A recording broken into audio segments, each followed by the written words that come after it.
দর্শকদের কাছ থেকে পরের প্রশ্ন, রোজা অবস্থায় কি থুতু ফেলতে হবে? যখন মুখে পানি নিয়ে কুলি বা গার্গল করি, বিশেষ করে ওজুর সময় কি এটা করতে হবে? সাধারণত যারা রোজা রাখে তাদের অনেকেই ভাবে যে যখন আপনি পানি দিয়ে গার্গল করছেন অথবা মুখে পানি নিয়ে কুলি করছেন তখন থুতু ফেলতে হবে, তা না হলে কিছু পানি পেটে চলে যাবে।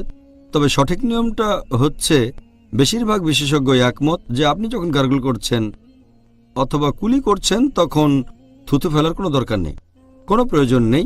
এছাড়া যে বিশেষজ্ঞরা বলেন যে থুতু ফেলতেই হবে, সেটাও মাত্র একবার।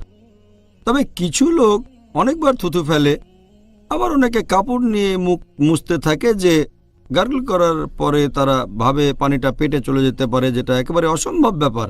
আর আমরা যদি নবী মোহাম্মদ সাল্লাল্লাহু সাল্লামের জীবন কাহিনী ভালো করে দেখি, সাহাবীগণের জীবনী দেখি, অনেক সময় তারা পানি খেয়েছেন ফজরের নামাজের ঠিক আগে, তারপর রোজা রাখবেন, যখন ফজরের আজান শুনলেন তখন বন্ধ করলেন। কিন্তু এরকম কখনো শুনিনি যে একজন সাহাবী পানি মুখে নিয়ে আবার ফেলে দিয়েছেন।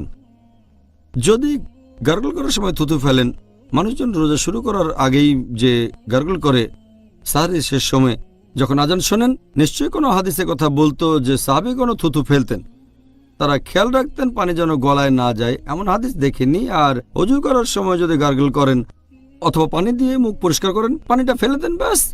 তারপরও যদি থুতু ফেলতে চান, আমার মনে হয় একবার ফেললে যথেষ্ট। থুতু যদি বারবার ফেলতেই থাকেন তাহলে এক পর্যায়ে মুখ শুকিয়ে যাবে। মুখের এই থুথুর বেশিরভাগ অংশই হচ্ছে লালা, আপনার এত কষ্ট করার কোনো প্রয়োজন নেই। এটা জেনে ভালো লাগলো, কারণ রোজা অবস্থায় বারবার থুতু ফেললে তো জীবনটাই কঠিন হয়ে যেত। আপনাকে অনেক ধন্যবাদ, ডক্টর